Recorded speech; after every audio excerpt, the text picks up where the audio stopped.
আমার চেতনার আলোকে এই ইউটিউব চ্যানেলে দাদাগিরি আদলে ডিজিটাল কুইজ কম্পিটিশন 240তম এপিসোড পরিচালনায় বাগনান দিশারি কালচারাল গ্রুপ।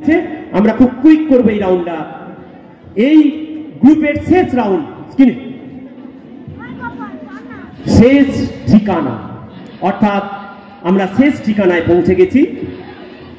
বাংলা ও বাঙালি, স্পোর্টস, বিজ্ঞান ও প্রযুক্তি, জনসচেতনতা, দিনকাল এবং মাইথোলজি, 6টা বিষয়। যে দল প্রথম এগিয়ে আছে তাকে প্রথম বিষয় চুজের ক্ষেত্রে সুযোগ দেওয়া হবে। নজরুল দল, বলো তোমরা। বাংলা ও বাঙালি বিষয়ের উপরে প্রশ্ন। স্ক্রিনে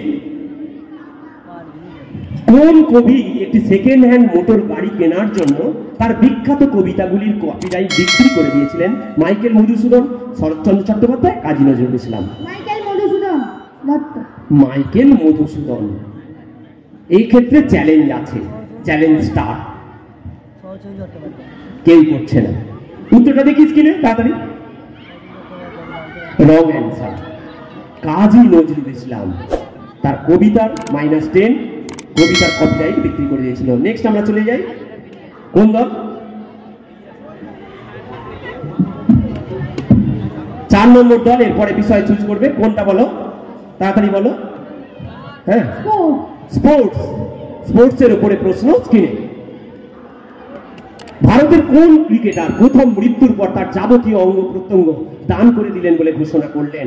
অনিল কুম্বলে, সচিন তেন্ডুলকর, সৌরভ গাঙ্গুলি। বলো। সচিন তেন্ডুলকর। Challenge start. কেউ করছে না। স্ক্রিনের উত্তরটা wrong answer, Anil Kumble is the right answer. Next আমরা চলে আসি। কোন দল? কোন দল? বিবেকানন্দ দল। বিজ্ঞান ও প্রযুক্তি বিষয়ের উপরে প্রশ্ন 1 নম্বর দলের কাছে। স্ক্রিনে রাকেশ শর্মা মহাকাশে ভারতের কিছুটা মাটি রেখে এসেছিলেন। এখন বলতে হবে ওই মাটি তিনি কোথা থেকে নিয়ে গিয়েছিলেন? সবরমতী আশ্রম, কালীঘাট, দিল্লির রাজঘাট। সবরমতী আশ্রম। সবরমতী আশ্রম। Challenge start. কেউ করছে না। স্ক্রিনে আমরা দেখি। রং অ্যান্সার, দিল্লির Rajghat is the right answer. ওখান থেকে কিছুটা মাটি উনি মহাকাশে রেখে এসেছেন। এর নেক্সট আমরা চলে আসছি। কোন দল? রবীন্দ্রনাথ ঠাকুর দল। বিষয় চুজ। রবীন্দ্রনাথ, বলো।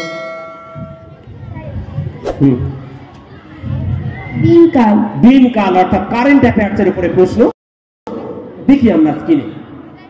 চন্দ্রযান 3 14ই জুলাই 2023 উৎক্ষেপণ করা হয়েছিল আর 23 আগস্ট লঞ্চ করেছিল চাঁদের দক্ষিণ মেরুতে। গোটা বিশ্বকে তাক লিখে দিয়েছিল ভারতবর্ষ। এখন প্রশ্ন, চাঁদের যেখানে চন্দ্রযান নেমেছিল সেই ল্যান্ডিং সাইটের নাম কি? 0 পয়েন্ট। তাহলে শিব শক্তি তোমার চ্যালেঞ্জের মতো চ্যালেঞ্জ ওইটা করা যাচ্ছে না, আবার চ্যালেঞ্জ করে আসতে হবে। একটু ভুল হয়ে গেছে, তাড়াতাড়ি করতে গিয়ে বাকি দলগুলো থেকে চ্যালেঞ্জ স্টার্ট। চ্যালেঞ্জ করছে করো। 1 নম্বর দল, বল। শিব শক্তি। উত্তরটা কি? স্ক্রিনে আমরা দেখি। Shiv Shakti point is the right answer. একদম সঠিক উত্তর। তাহলে 2 নম্বর দল রং অ্যান্সার করেছে, 0 পয়েন্ট। 1 নম্বর দল সঠিক উত্তর দিয়েছে, +10। বলো তারপরে কোন দল?